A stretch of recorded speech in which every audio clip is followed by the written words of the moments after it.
some people trigger you. Everybody's got a personality type that they just don't care for. Maybe more than one. Some people don't like other people, period. But sometimes there's people that just, you notice as you go through life, this type of person, or maybe it's the type of circumstance, tends to trigger you. How do you maintain your patience, especially when there's somebody who has that unique ability to find your launch button? San Diego 911 emergency. You need to come right away. There's a man with a gun and it's loaded. Receiving emergency signal from 4 George 1141. We got a white female down. We need paramedics code please. All available units will code that way.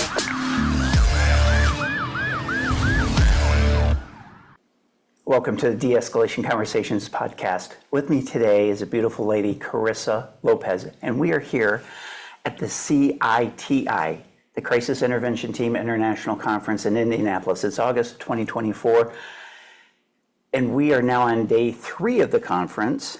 Yes. 1,800 people running around here, and all of them have the goal of saving lives, reducing violence. But kind of like our mission at IDEA.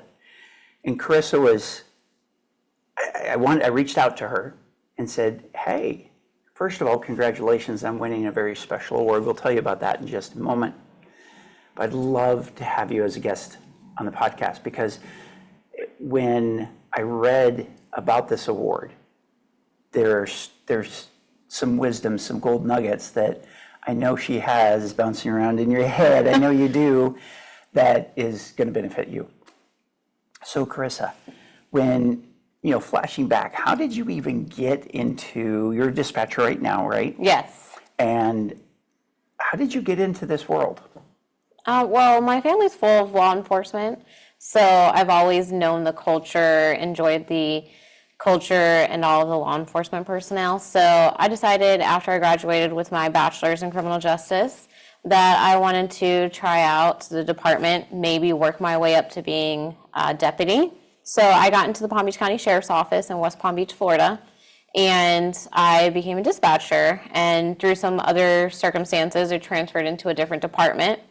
I moved out, went back home to Anchorage, Alaska, spent quite a few years there, moved back to Florida and decided, I really loved dispatching. Let me go back into it. So I've been there now for approximately 2 years, and I've just been enjoying it. It's been great. 2 years and you're already winning awards. Yeah. That's pretty cool. Tell us about the award.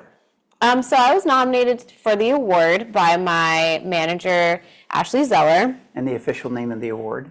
911 Telecommunicator Specialist of the Year. Which is why I'm having you say that, because I that's too many syllables for little old me. So all right, this is an international organization. The conference alone, think about all the people in the organization that can't make it to the conference. Right. There's 1,800 people here. Out of all of the nominations, out of all the possible people in the law enforcement, you got selected for this award. So tell us a little bit more about the award itself. Yeah, I was kind of blown away. I got an email while I was answering a 911 call, actually, in the middle of the night. And I got it from Yolanda, and it made me take a step back. So I was like, hello? I'm on a 911 call. Let me finish this call, close out the email, because I couldn't believe what I was reading. And so the next day I got, my manager approached me, and she said, hey, I put you in for an award. I said, oh yeah, I got that email last night. So she told me it was in reference to, I got an accommodation for a call from my supervisor, Christopher Courtney.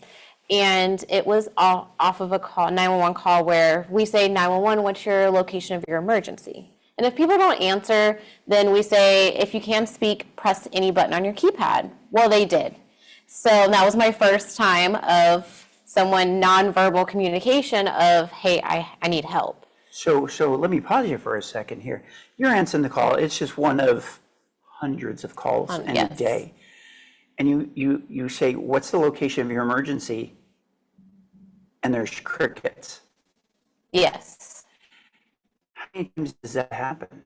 Oh, several times a day. I can get upwards to 100 calls a night because I work the night shift. Okay. And so we get so many 911 calls. And But ones that don't say, this is where I'm at, it's just dead silence? Dead silence. And so we usually, our policy is to type them up. So we type them up, we send a deputy out to make sure everything's okay based on, we'll get like a general location or we'll get like a closer location, which is called rapid, and we'll send the deputies to that area. And so I had like a general location, and after they pushed the keypad, I'm like, okay, well, this is real. So now I have to problem solve, think of, my CIT foundation skills. And so I went through them. I said, okay, do you need police? Push once. If you need paramedics, push twice. And so they pushed once. So, you hear one ketone. And I said, okay, well, are you hurt? And then they would push the ketone. I'd say push once for yes, push twice for no, or vice versa. And eventually we found out that there was someone there that wanted to harm them. They couldn't talk. There were weapons. I believe they said they were hurt. And so when I looked at when the location came down to a closer area, you notice it was an apartment complex. And so we have a general area. So we got the building address. There could be hundreds of apartments in there, right? So what I did was I said, I want you to push your keypad as many times for your apartment number. I didn't know where I was going with it.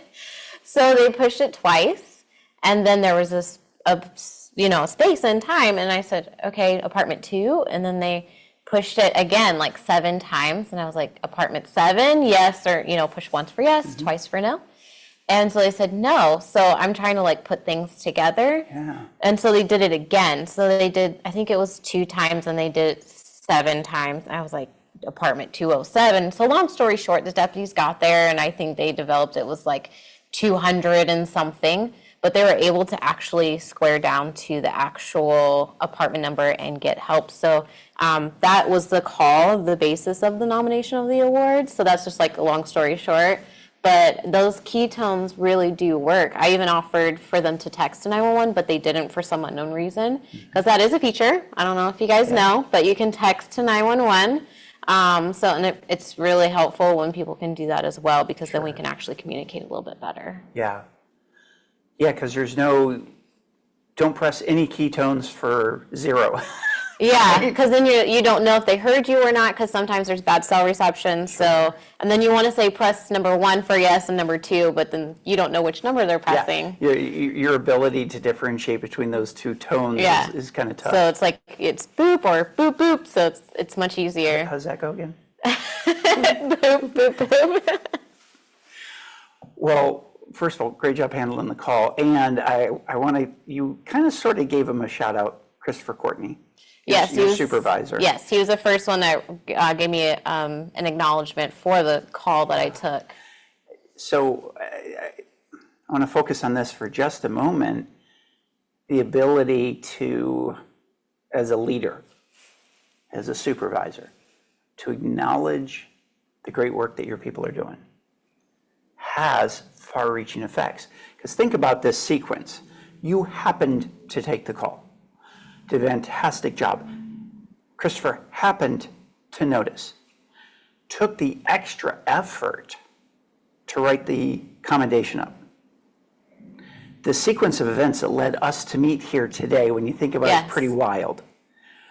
And you're on this podcast with people listening, other dispatchers, other officers, other people who are going to be in critical incidents where they can take this story about how a situation was handled and very likely apply it to what you're maybe going to deal with, or you can share it with your kids or coworkers. So I'm coming back to ultimately in this big circle is, if you're a supervisor, even if you're a coworker and you notice somebody doing something that goes above and beyond, it's great to compliment somebody, and that always is nice, and reassuring, hey, I'm on the right track for things.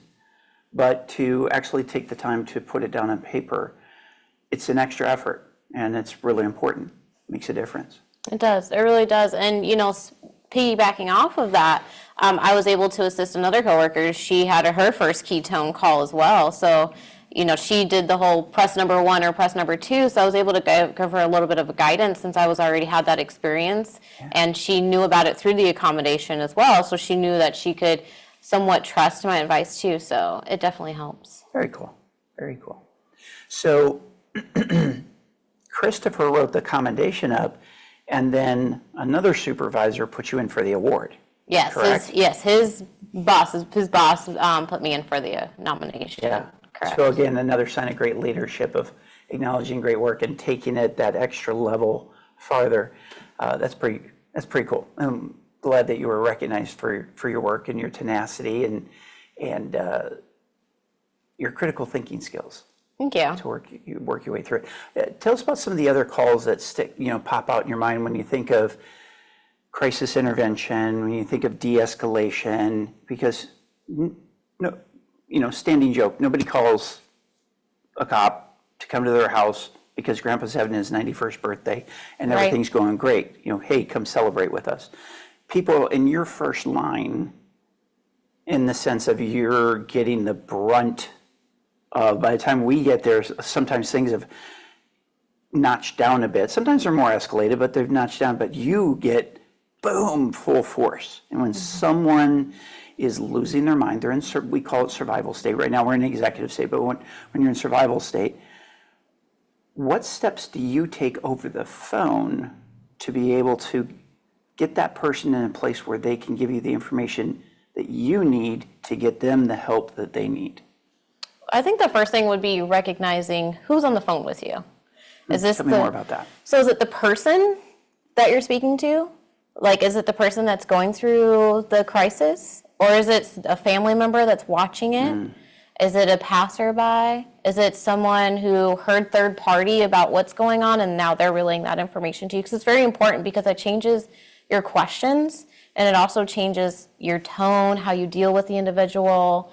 So, and the personalization that goes into it. And it also changes if it's third party. Okay, I need the contact information of the person who did witness this or the person that is on scene so that I can hang up with you quickly to get more information before the deputies get there. So I think a great example would be, I had a call, a gentleman called in, he said, I want to kill myself. That was his first line. You say, 911, what's the location of your emergency? And he said, I want to kill myself. And I said, okay, well, how do you want to do it? And he said, I'm going to jump off this bridge. And so I looked at our Vesta map, and sure enough, he was next to a bridge. So I think the first thing that CIT also teaches you tons of personalization, and when it comes to these crises and not going to their level, but keeping a calm state. And so it's very important because, he's up here, so I need to be here. And I need to try and distract him until we can get the specialists there to be able to assist him. So I was able to talk him a little down from it. Eventually he did not. He got the services he needed. But it was, my name's Carissa. What's your name? Okay. And so they're not going to be like, oh, what's your date of birth? What's your phone number? Things like that. So you have to de-escalate and make it personal towards do you have any dogs? Do you have any animals? What do you want to do in life? If you could do anything you wanted to do, what would you do? And ironically, he said he would be a police officer. So I said, okay, well, what could you do? You could be one tomorrow. You could put your application in. You can find out the steps. So I think that gave him the mindset of there's a future. It gives him that, oh, you know what? I could do something with my life. It's not over. I have children. There's something to live for. So it's just finding ways to build off of the CIT Foundation, the de-escalation, to be able to put all that together, to be able to help the society and the public. So it's very important to notice those steps. What do you enjoy most about being a dispatcher? As cliche as it sounds, helping people. So I got to help him. I found pure joy out of that. I'm just hanging up and knowing he got services he needed. He got help. I gave him possibly hope that, hey, tomorrow's a new day. There's all these different, I didn't think about that. There's something else I could do. Oh, maybe I could get an animal if it's possible that could help me when I'm having these situations. Just a hug. If I don't have someone to hug and I'm alone, a dog, a cat, bird, Someone had a raccoon the other day when I answered a phone call. A raccoon. Emotional support raccoon. I always recommend emotional support Wolverine. Yeah. But emotional support raccoon that's a new one for me. It was very interesting. Okay. So I mean, it just opened their minds because sometimes people are on just a narrow path that you just say, hey, there's different avenues in life. So it definitely helps. Yeah. Oftentimes getting them to just one more hour. You know, you don't have to make that decision right now. What if you just waited an hour? Right. Waited a day? Because an hour you can work with. A day, a week, a couple of years, that seems so long for the pain I'm suffering. But just an hour, just a little bit, just to give a little bit of a gap to be able to shift that emotional state that they're in. Exactly. What have you found? You mentioned the personalization. You know, my name's Carissa. What's yours? Bringing it human to human. What other things have you either stumbled on or been trained on that are your favorites? Because everybody's got a toolbox, lots of different tools in it, but you got your favorites that you tend to pull out more often because they're just your go-tos. What are your go-tos besides the personalization? Details. Tell me more. So details are very important, and patience. So I had a lady who had dementia. She thought she was being kidnapped and driven around the city. So I could tell through the Vesta map she was stationary. Okay. And so I said, you know, first I had to recognize the level that she was at. And then through her explaining, talking about herself and talking about where she was and just some of the details didn't match up. So I said, okay, well, I want you to take your hands. Can you see your hands? And she said, yes. So I said, put them on the floor. Put them anywhere beside you. And so she put them down, and I said, what do you feel? And she said, I feel cold. I said, okay. Now rub them. Do you feel carpet? Do you feel tile grooves? Do you feel a chair, leather, cloth? What do you feel? And she said she felt tile. So I said, okay, do you look to your left and look to your right? What do you see? And so she said, I see a bathroom. And I said, okay, are you possibly at your house? And like other ways she calmed down a little bit. And I was able to bring her down enough to where she gave the phone to her caretaker, who also happened to be her husband, which she couldn't remember that.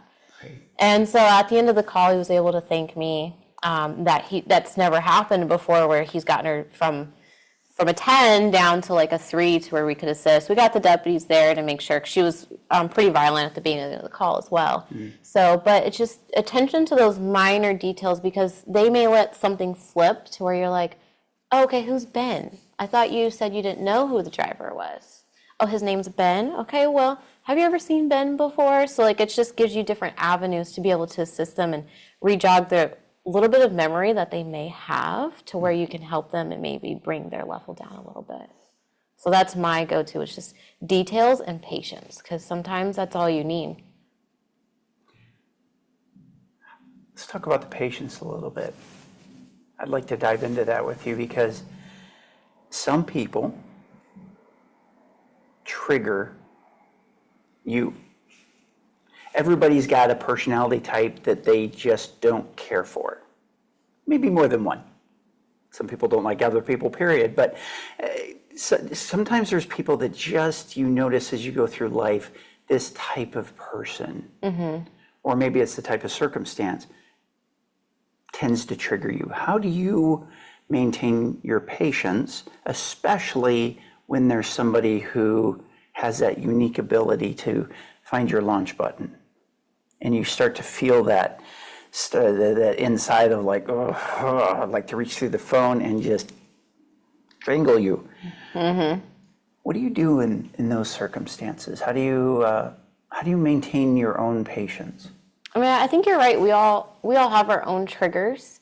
And so for me, it's children when they call in, and you can hear in the background the parents are just fighting, or there's some type of argument in the background going on, and the children are the ones calling in. So I just have to remind myself of why I do this, why I do it. And I take a deep breath and I say, all right, we're going to get help. It's going to be okay. Like, I just have to tell myself that, because if we don't reel ourselves back during those triggers, then we won't be able to help. And so it's important for me, just being able to reel myself back, because if I don't, then it's going to make it even worse. So that's what they say for dispatchers, you're the calm in the storm, because if you have 2 storms going, how is there going to be solve it? So I think mine is just those deep breathing techniques that they teach you. Okay. I do those a lot. So there's lots of different breathing techniques. In fact, there's another episode. She works with a nonprofit organization called The Battle Within. So look for that episode because we talk a lot about breathing. But in that, we discussed box breathing. We discussed something called the physiological sigh, which she had not heard of. And have you ever heard of the physiological sigh? I haven't. It's pretty fascinating. So physiological sigh it's to me one of the simplest breathing techniques, and it's one of my go-to tools. Okay.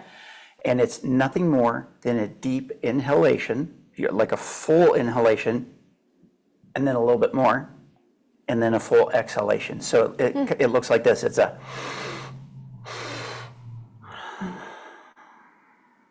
okay. It is a complete nervous system reset. It stimulates a parasympathetic nervous system response. And anytime that you have a gap that is longer on the exhalation, so when your respiratory rate increases, your breathing rate increases, you start to stimulate a sympathetic nervous system response. Your pulse rate goes up, your blood pressure goes up. Of course, your respiration rate is already up, but your respiration rate signals oftentimes everything else. No, they're all interrelated. They're all signaling each other. But by changing your respiratory rate, you signal everything else either to speed up or slow down. It's super powerful. That's why the breathing techniques work so well. Jamie loves box breathing. I personally, I don't care for it. I don't know. I teach it because it resonates with some people. And some of you out there watching this right now are going, I love box breathing. Kerry's crazy. He doesn't like it. Other people, I like the physiological side. Some people may or may not like that. By the way, never do it at the top of the stairs because it's such a parasympathetic response that or if you're going to do it while you're driving, do it at a stoplight. It just calms you down so much. It's a very rapid change. Okay. Bring down. But what other breathing techniques do you use? I usually just do the 1-to-1, but I breathe for like 2 seconds in and then out, and because it has to be quick because I have to be able to talk. Yeah. So, but I just do like 1-to-1. So breathe in, breathe out, and I just tell myself, inhale, exhale, like you got this. Just like a little bit of positivity to myself because we have to relax quickly to be able to respond quickly. So your mind, because you have the audio,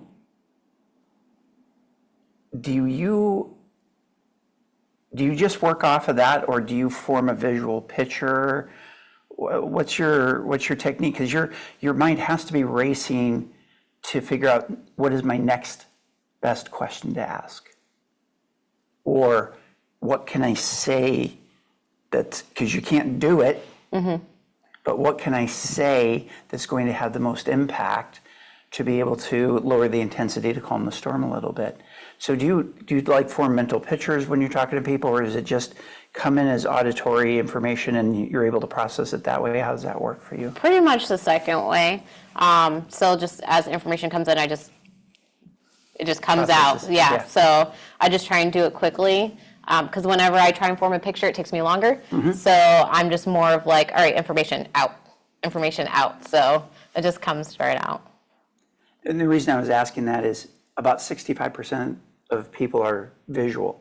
So have you ever done any of the visual, auditory, kinesthetic assessments? Ever heard of anything like that? I don't think so. Yeah, so about 65% of the public is visual. That's their preference. And at one point, there was a theory in training that you should train people they were a visual learner, and and then it shifted to primarily learned in a visual way or an auditory way. About 30% of the public is auditory, 5% kinesthetic, hands-on. And so there was a theory running around the education circles about this, they called it VAK, and visual, auditory, kinesthetic. And then it started to expand to different things, but that was the base foundation of it.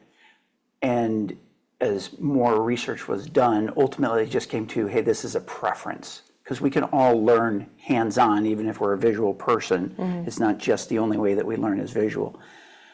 But the reason I was asking about that is people who have a strong visual preference, oftentimes when they hear something, they have to form, they don't have to, but it's easiest for them to form a mental picture and then work from that.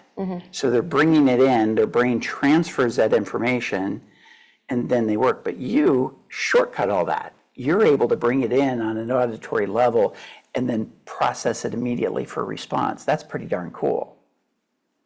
So kudos to you for that. It's your superpower. I don't know about that, but Well, I was in the Navy. I was in submarines for 9 years, or in the Navy for 9 years, and submarines for about 4.5 of that. And that's all auditory. That was my world. Everything was auditory. And then when you're trying to figure out, okay, I'm hearing this ship or this other submarine, which then adds the depth as well as what direction they're headed and everything else. And so it's really, truly three-dimensional. On ships, it's more two-dimensional. But we would try and figure out, okay, which direction is the ship heading? How fast are they going? What direction are they going? Are they closing or opening from us? And even back then, as a young man, I would form these visual pictures off of the sounds I was hearing. So that's how I've always done it. So I'm fascinated that you're able to bring that information in, kind of a unicorn in that way, and to be able to process it. And also not just process it, but think of all these other things that are going on. Did you have that skill naturally, this ability to take the information in, you're typing, you're multitasking? I mean, you're opening emails while you're handling 911 calls. That's pretty darn good to begin with. But you've got all these different things that you're doing while you're listening for these verbal cues and the verbal information. How do you keep that all straight? it just comes like naturally. I don't really know how to explain it. And lots of practice. So we do lots of training at the sheriff's office. So that really helps because it teaches you, okay, while you're doing this, you need to do this. And then through training and after training and through the hours that you put in, eventually it's just natural to, okay, while someone's talking, I have their name, so I'm going to go ahead and put in some information. And then while they're giving me more information, I'm also responding to the deputies, like typing back in the questions they're asking. So it just becomes like automatic after a time frame. And then things that they say trigger you to do other things. So it just becomes automatic. As you reflect back over the last few years, what's been the toughest call that you've handled? The toughest for me are kids. The latest one I had was when a kid called in and he said, my mommy is drunk and she needs help. Please don't arrest her. Like something like that. That's hard for me. Hurts. Yeah. And the child was only 5 years old, so it's hard. It was hard. So that was my hardest that I had. That was approximately a year ago. So Still sticks in your head though. yeah, the little kids, they get me because they're so innocent. They don't know anything about life, but they're still trying to help their mommy and daddy, and they don't want them to get arrested because they want them to come back. So, and if you think about it, they're wicked smart to be able to pick up the phone and dial 911. They know what to do to get help. some of them are, yes. And at the same time, they know what the ramifications of it are. Please don't arrest mom at 5. Yeah, That's kind of sad in some ways yeah, that they're in that world. where they already know what happens. Yeah, because they've seen it. So, I mean, something, they learned it somewhere. Might have been watching TV, but probably was real life. So you get off shift. You've had a couple of intense calls. What do you do from the time you leave work to wind down?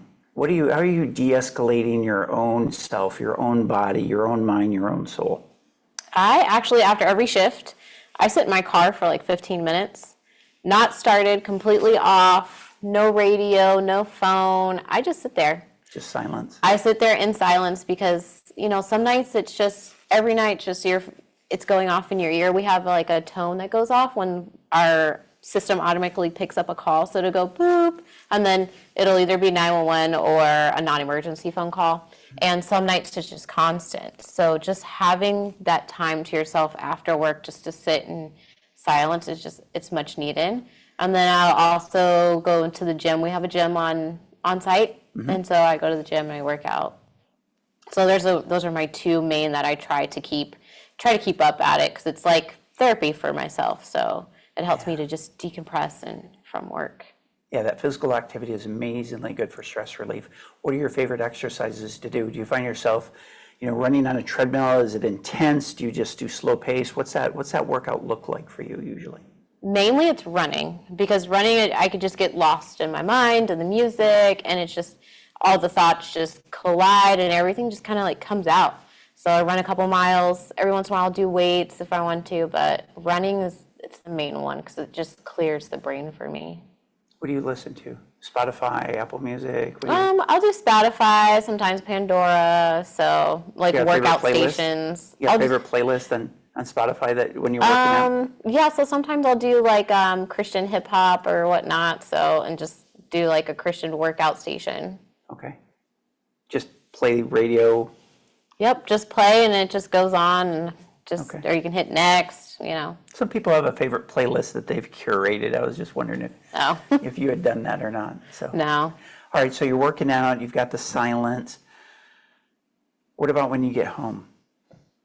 I talk to my husband a lot, so that really helps just to be able to decompress. Of course, I can't give details, but I can give, vague answers or whatnot. Yeah. So, and then he helps by listening, not on his phone while I'm talking to him. Like, he'll listen. He'll look at me and he'll listen. He'll ask questions, and he'll be very active about it. So it helps. Fully present with you? Fully present. And it really does help. So. Very cool. How does he feel about you being a dispatcher? He's prior law enforcement, so he knows the culture as well. He used to be Alaska State Trooper. Oh, wow. So he's very aware, so. And he's good with the weather change, the humidity, and he loves it here. Does it? Okay. He loves it. Okay, that's good. Yeah. That's cool. So when you're away from work, how often does your mind reflect back on the job? Are you able to, or do you like completely leave it behind, or is it always part of you? What's it like in that dispatch role when you're off duty? I think it's always part of you. Then being in the law enforcement world, I don't think you ever escape it, because when you go out, you're just aware of what occurs in the community. So you don't ever get to fully escape it, but I am able to leave work at work to a point. So like I don't take my calls home with me. I try to do those de-stressing tools that I have, but to a point, we always take work home when in the law enforcement field, because it's hard to go somewhere and not see something and be like, oh, I had a call like that the other day, or see like a red BMW with black wheels and be like, oh, is that a stolen car, or was that car involved? It always sticks with you because it's real life, so. Yeah, I took a call with a car like that. Yeah. That's funny. What would you say for officers out in the field who are looking to be better in the serving what the dispatchers need? Because oftentimes it's the dispatchers serving the officers. What have you seen? What's your experience been with the other dispatchers that they say if the officers would just change this one thing, it'd be so much easier? Do you have any hit tips or hints on that? If you can do it on your MDT and you have 5 seconds to do it, do it. Just do it yourself.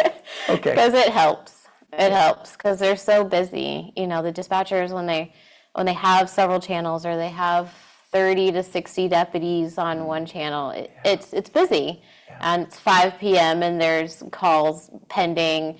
If you can possibly do it on your MDT and take the extra 2 seconds to do it, do it. Yeah. It clear helps. the air. Clear the air up a little bit. Yeah, it helps. That makes sense. And for just general, as we wrap this episode up, just general day-to-day life, things that you've learned about staying calm, calming the fire, bringing the storm down a little bit. What's your, besides the breathing and exercising the patience and realizing that the other person is a human being, is there anything else that you'd like to throw in that would help someone? As far as critical of when they're under a large amount of stress? I'm not really sure. Those are just, I live by the patience and the details so much. I really not sure. Yeah.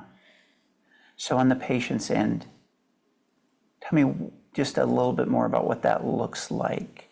So the way to get to patience, because it's great to say, well, you just have to be right. patient with somebody. But how are you?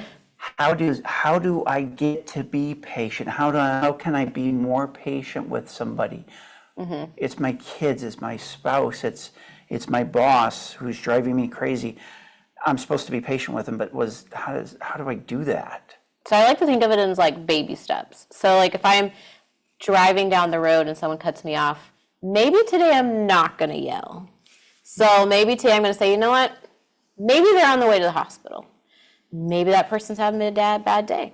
Maybe they didn't see me and I was in their blind spot. So it's just taking those small steps of reeling it back and saying, you know what? Maybe it's not the way I think it was. Maybe my boss didn't mean to yell at me. Maybe they just got a really bad email and it just kind of came out the wrong way.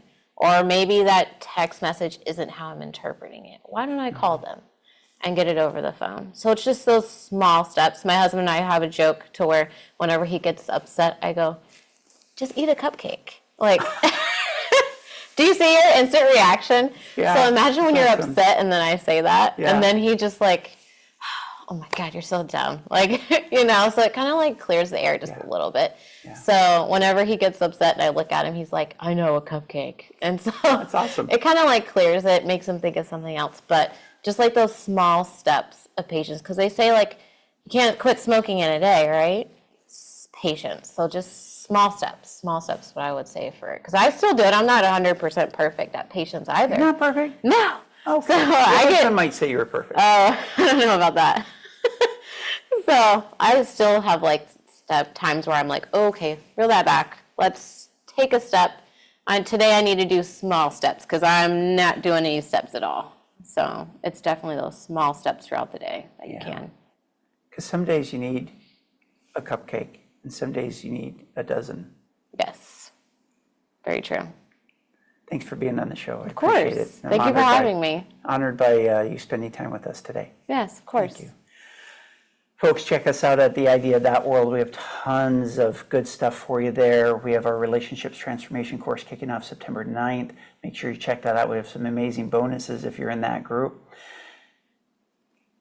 These podcasts, these episodes, where people like Carissa, an award-winning dispatcher who's sharing her wisdom, her gold nuggets, other people need to know about it. So please, smash that like button, hit the subscribe, let other people know about the podcast so there might be something that they need to hear. Maybe it's about eating a cupcake. Until next time, stay safe. You found a lot of great value in this episode of the De-Escalation Conversations podcast. Please be sure to go out to our website, theidea.world, THEIDEA.world. On that website, just click on the link that resonates with you most. If you're a K-12 educator, if you're a firefighter, medical services, law enforcement, flight attendants, whatever industry you're in, we have specialized training for you. So check that training out because literally it can save your life, it can save your relationship, it can save your career.